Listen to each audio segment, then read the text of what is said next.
Buenas, ¿cómo están? Hoy vamos a ver un apunte que se llama El trabajo de trabajar en equipo, de Silvia Kaufmann.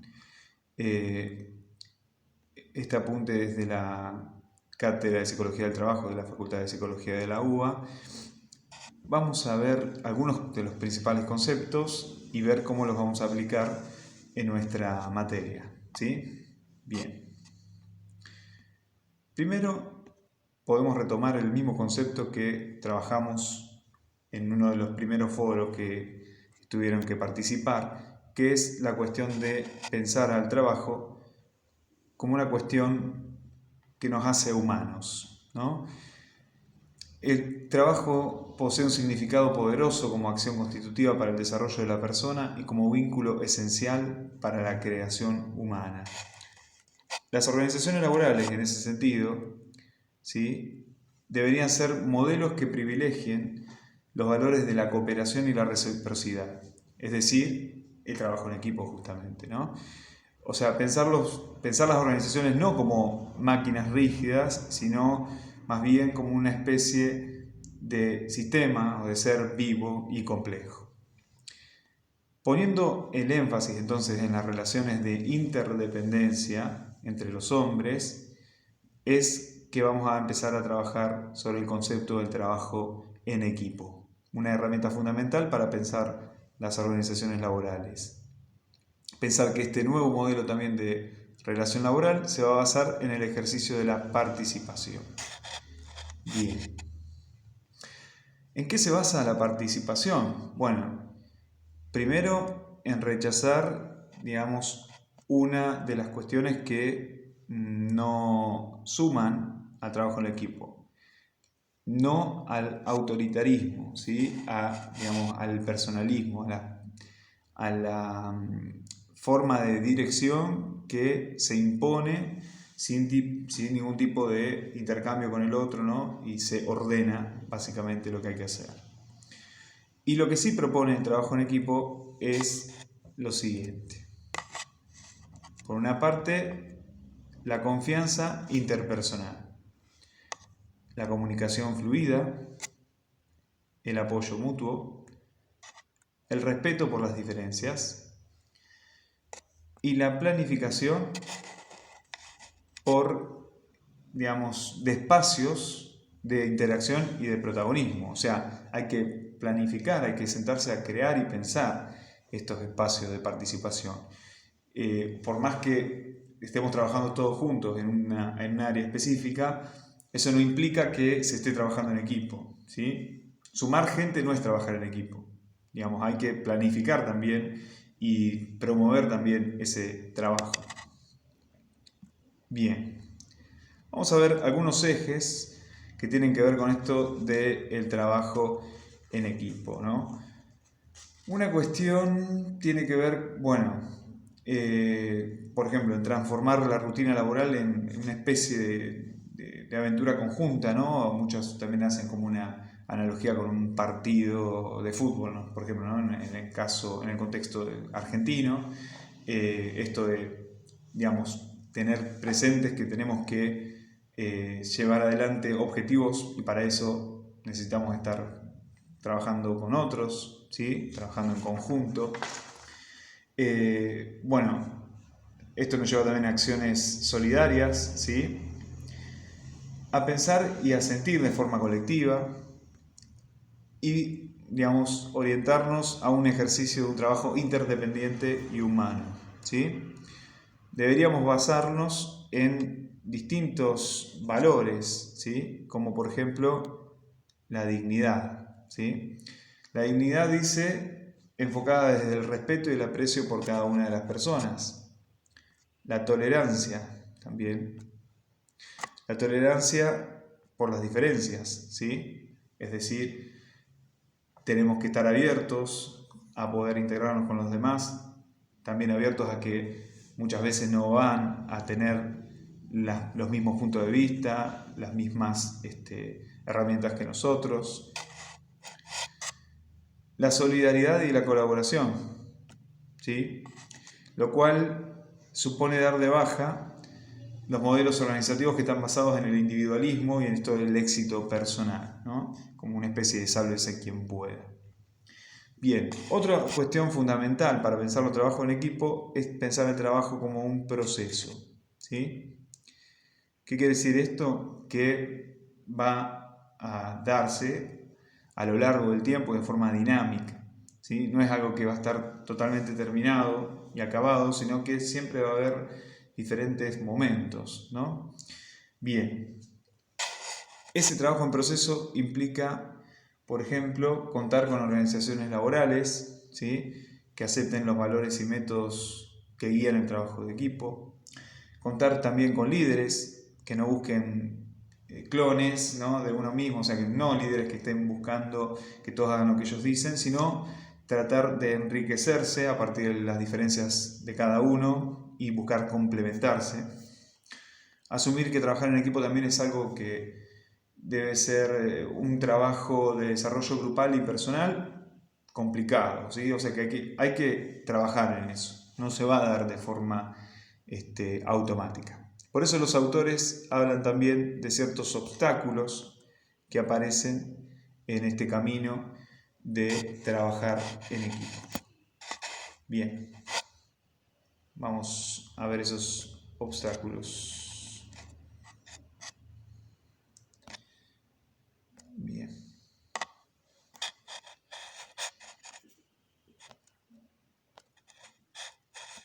Veamos. Por ejemplo, muchos obstáculos se originan en la falta de conocimiento y de habilidades para el trabajo en común, ¿sí? Y algunos son barreras. Vamos a ver algunas de estas barreras. Una barrera muy común es la de la personalidad narcisista, ¿sí? Es decir, aquellas personas que solamente piensan en sí mismas, que viven encerradas en ellos mismos, que son indiferentes al otro e incluso que piensan que los otros deben estar en función de los requerimientos de ellos. Otro obstáculo que aparece es la vocación autoritaria. El hecho de que muchos, por ejemplo, muchos líderes, muchos jefes asuman que para ser jefes tienen que estar mandoneando a los demás, ¿sí? Esto, en vez de favorecer el trabajo en equipo, lo que hace es inhibirlo, ¿no? Es que nadie se anima a participar, ¿no? Por temor a equivocarse o a ser reprendido. También a veces aparece algo diferente, que es la distorsión en el pensamiento grupal. Cuando el grupo cree que, se asume como hermanos, como amigos, y para no generar discusiones con los demás, se ciernen a una sola idea o anulan las diferencias individuales y destruyen las opiniones críticas. Hablamos de la crítica constructiva, ¿no? En ese caso también es una barrera para el crecimiento del trabajo en equipo. Bien, algunas de estas barreras que se generan entonces son la ilusión de invulnerabilidad, que significa que el grupo cree que nada malo le puede pasar, ¿no? A veces el grupo también crea etiquetas con relación a otros grupos o a personas de este mismo grupo, ¿sí? A veces también los miembros asumen roles de guardianes del pensamiento y sienten como cierta lealtad al líder emblemático. Esto también puede ser una barrera porque en ese sentido quizás nos animan a decirle cosas que están pasando y que no están buenas que estén sucediendo, ¿no? Bien. Vamos a ver entonces las diferentes etapas en la vida de un equipo, ¿sí? Decimos que son etapas evolutivas porque se van dando, digamos, estas etapas van haciendo que vaya transformándose la relación en este sistema que es el grupo, ¿no? Bien, ahí tenemos diferentes tipos de etapas, vamos a ir mencionando una por una. Bueno, en la primera etapa, en la etapa de formación, ¿sí? ¿Qué es lo que sucede? Bueno, en esta etapa los individuos todavía están aislados, ¿no? El acento sigue estando en lo individual, el grupo tiene que madurar y para eso tiene que empezar a entender cuál es el proyecto y cómo se va a constituir el mismo grupo, ¿no? Acá es importante que se sepa bien, haya una buena información de cómo tienen que cumplirse las tareas, se tienen que aceptar los puntos de vista diferentes y desarrollar de a poco la confianza. ¿Sí? Este es el momento para empezar a conocerse, a pensar a conocer las tareas y a empezar a desarrollar la confianza, poco a poco, ¿no? Es la primera etapa, la etapa de formación. Bien, hay otra etapa, la siguiente, que es la etapa de conflicto. Bueno, ¿qué pasa en la etapa de conflicto? A medida que van ganando confianza, aparecen las primeras confrontaciones, ¿no? A veces están frustrados, por ejemplo, por la falta de producción, y esto genera como una respuesta emocional surgiendo el conflicto. Si los líderes o el líder logra gestionar el conflicto correctamente, el grupo puede seguir continuando su evolución y en caso contrario a veces lo que sucede es que se vuelve a una fase anterior, ¿no? A una fase de vuelta, de ruptura y una fase individual, ¿no? En el peor de los casos, el grupo termina disgregándose, ¿no? Perdiéndose. Luego tenemos dos etapas más, ¿sí? En el desarrollo del grupo, una es el de las normas. En esta etapa el grupo ya se va consolidando, ya va resolviendo algunos conflictos, necesita negociar y empezar a establecer normas de funcionamiento. Ahí surgen los líderes funcionales y se establece como una cohesión, una unión grupal, ¿sí? En esta primera etapa. Podemos decir que acá ya estamos orientados hacia la tarea todos juntos, trabajando juntos, ¿no? Y por último, en esta última fase, que es la madurez del equipo de trabajo, en esta etapa ya se acepta que necesitamos el uno del otro, se acepta la interdependencia para hacer una determinada tarea, se genera un compromiso de los integrantes del grupo con la tarea y hay una visión compartida también, ¿no? Una visión de equipo. Podemos decir que en esta última fase es cuando realmente están los individuos organizados, enfocados y trabajando por un objetivo en común. Bien. Buenísimo. Vamos a seguir avanzando en el texto. Bien. Estas son las etapas que mencionamos recién. Bueno, el grupo hay que pensarlo como un sistema donde todos están interrelacionados, ¿sí? Y hay que pensar que esas interacciones generan procesos, roles, normas, sistemas de influencia, estructuras del grupo, etc. También hablamos del equipo como una totalidad. Se generan, por ejemplo, ante los cambios, modificaciones en la dinámica grupal. El equipo presenta un carácter autoorganizador, o sea que se autorregula de alguna forma. Bien. Ahí estamos. Bien. También se genera un orden homeostático, quiere decir que intenta sobrevivir el equipo, ¿no? Intenta sostener esto de la unión, mantener como cierto equilibrio frente a los diferentes cambios y a las diferentes crisis. Bien. Bueno, ¿qué pasa con los conflictos? Los conflictos nos ponen a prueba siempre, ¿no? El peligro del conflicto consiste en pasar de la expresión de nuestro punto de vista a la imposición arbitraria de esa forma de pensar. ¿Esto qué significa? Bueno, significa que, la idea es que cuando surge el conflicto no terminemos cayendo en esto de imponer al otro lo que nosotros pensamos, ¿no? Tenemos que tratar de encontrarle, cuál es ese punto o ese corte positivo, dicen los autores, ¿no? Al romperse por ahí con este acostumbramiento, con este conformismo, tenemos que empezar a encontrar nuevas soluciones y sanar de alguna forma al grupo, ¿no? Entonces, estas crisis, estos conflictos también pueden llegar a ser estímulo para la innovación y el cambio, ¿sí? Este sería como el aspecto positivo del conflicto. Bien. Otra cuestión central es aceptar y valorar la diversidad. Nosotros vamos a ver próximamente un texto muy breve que habla de las inteligencias múltiples. Bueno, hay un psicólogo, Howard Gardner, nos va a hablar de las diferentes inteligencias que existen en los seres humanos y podemos ver que en esa diversidad también nos necesitamos y también nos complementamos muchas veces, ¿no? En cualquier tipo de organización. Bien, vamos a seguir avanzando un poquito más. Los roles en el trabajo en equipo. Bueno, hay roles que son funcionales, ¿no? Que se refieren a la ejecución propia del trabajo, ¿sí? Que están señalados acá. ¿Sí? Bien. Los roles funcionales se refieren a la ejecución del trabajo en sí mismo. Y también hay roles que son propios de equipo. Son roles que hacen a un equipo. Bien, los roles de equipo.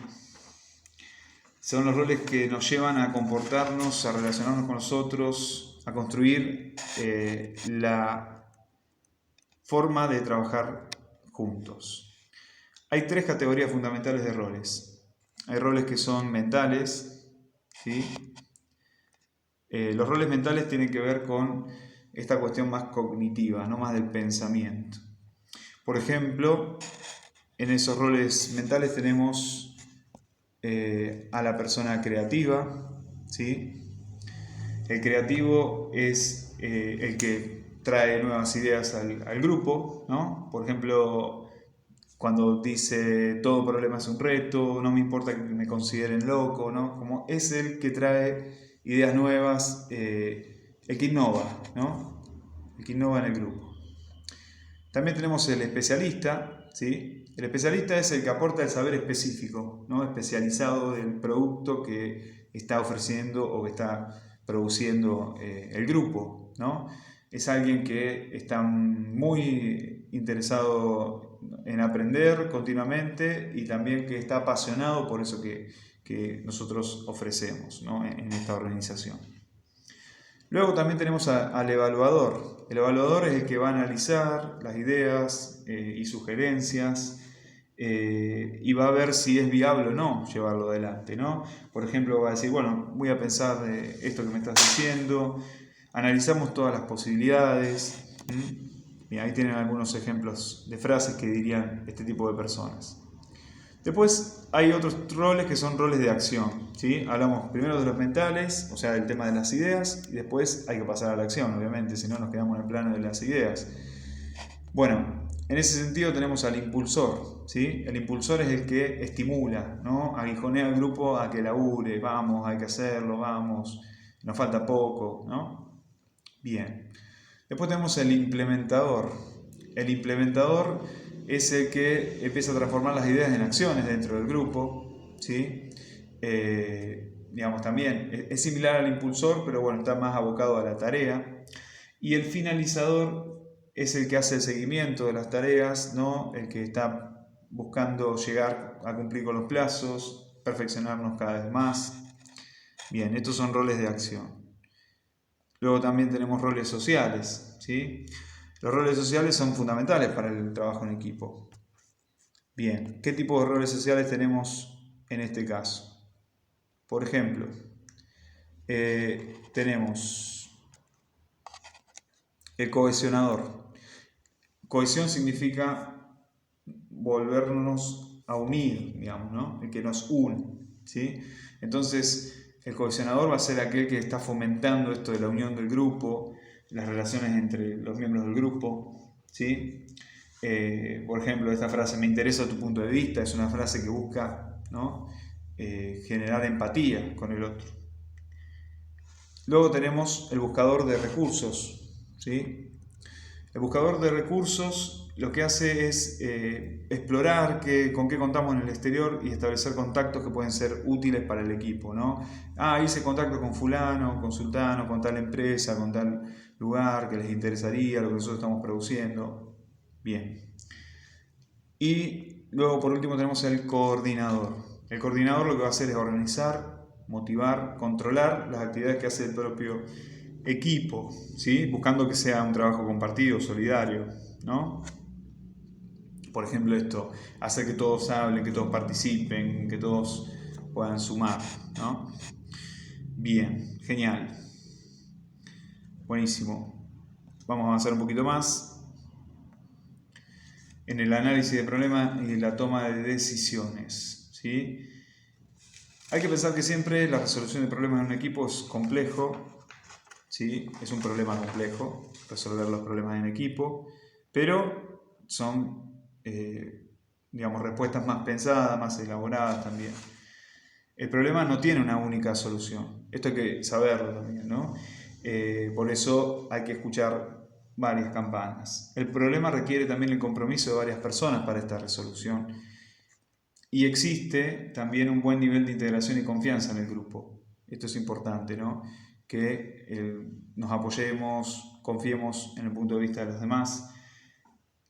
También es importante, por último, disponer de ese tiempo para trabajar en equipo, para compartir ideas, para debatir, para ponerse de acuerdo, etc., ¿no? Bien, después en el texto viene un apartado que no lo voy a profundizar, pero el que le interese por ahí el tema de gerencia o recursos humanos está bueno, son herramientas para trabajar en equipo, por ejemplo la tormenta de ideas, que es una forma de poder conocer rápidamente qué opina el grupo sobre determinados temas. Hay otras metodologías como la de los 6 sombreros para pensar, que también analiza desde diferentes puntos de vista una problemática. Pero bueno, ya les digo, esto no lo vamos a ver nosotros en profundidad. Bueno, ahora sí, vamos al final. Las tareas para los líderes de equipos, el liderazgo de equipos, ¿sí? ¿Qué es importante tener en cuenta en el liderazgo de equipo? Bien, yo me voy corriendo así pueden ir viendo el archivo. Bueno, hay que pensar que el director tiene que ser capaz de realizar una serie de grandes tareas, que son un poco estas que están mencionadas acá, ¿no? Veamos algunas de estas tareas. Convertir la demanda del equipo, de la dirección, perdón, en un desafío para el equipo. O sea, que no sea una orden de la dirección, sino que eso que la dirección piensa que tiene que llevar adelante, el equipo lo pueda encarnar como un desafío. Para eso necesitamos también consolidar internamente al equipo, ¿no? O sea, el equipo tiene que estar en una fase de madurez, en una fase de cohesión mayor que la inicial. Facilitar también la marcha del equipo para lograr el logro de la tarea, por eso es importante también acompañar, ¿sí? No es tirar una orden y irse, sino es acompañar, sugerir, supervisar, pero supervisar en el buen sentido, no en el sentido de marcar el error, sino de buscar la forma de hacer crecer a las personas que están trabajando con nosotros e integrar el equipo en su entorno organizativo. O sea, esto, ¿no? No es solamente ordenar o liderar desde afuera, sino al contrario, es siempre en su propio entorno, desde adentro. Bien. Bueno, buenísimo. Perfecto. Vamos a ver algunos posibles bloqueos, ¿sí?, del trabajo en equipo. El trabajo en cualquier grupo puede promover una gran cantidad de ansiedad y puede generar dudas, ¿no? Y las dudas se agravan cuando la gente se siente insegura, ¿sí?, de lo que está haciendo. Entonces, en ese sentido, vamos a analizar tres formas, ¿sí?, de bloqueos. Una forma es cuando el grupo se vuelve dependiente, ¿sí? El grupo dependiente es un grupo que está todo el tiempo esperando la respuesta del líder, ¿no? Nadie se arriesga. En ese caso, lo que tiene que hacer el líder es mejorar esto como, tiene que actuar de otra manera, reducir su protagonismo, ¿sí? Es decir, no tiene que estar él siempre hablando y decidiendo, tiene que tratar de favorecer la intervención de los demás. Otra de los problemas que pueden surgir es cuando el grupo se transforma en un grupo de pelea, ¿sí? Un grupo donde hay como cierta unidad, pero una unidad para confrontar o pelear por ejemplo, a los líderes, a veces para huir también de la tarea, ¿no? Para no hacerse cargo de la tarea. Bueno, en ese caso lo último que tiene que hacer el director es pelear, ¿sí? No tiene que pelear, tiene que rehusarse a pelear.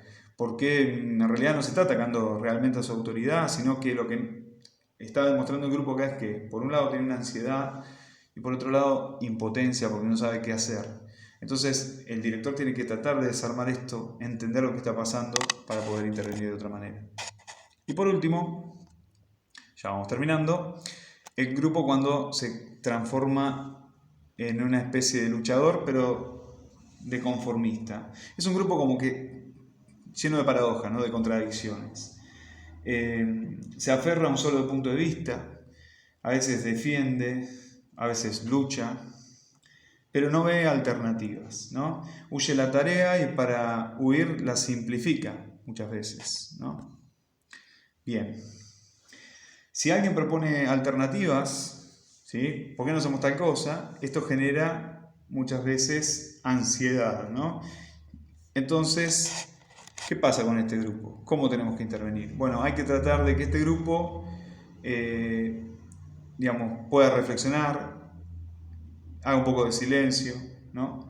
El director tiene que alentar a que haya intercambio de ideas, que se rompa este conformismo y empiece a surgir el pensamiento crítico. Un pensamiento, hablamos siempre, de una crítica que apueste a construir algo nuevo en el equipo.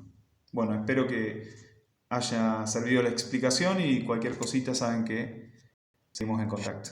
Nos vemos la próxima.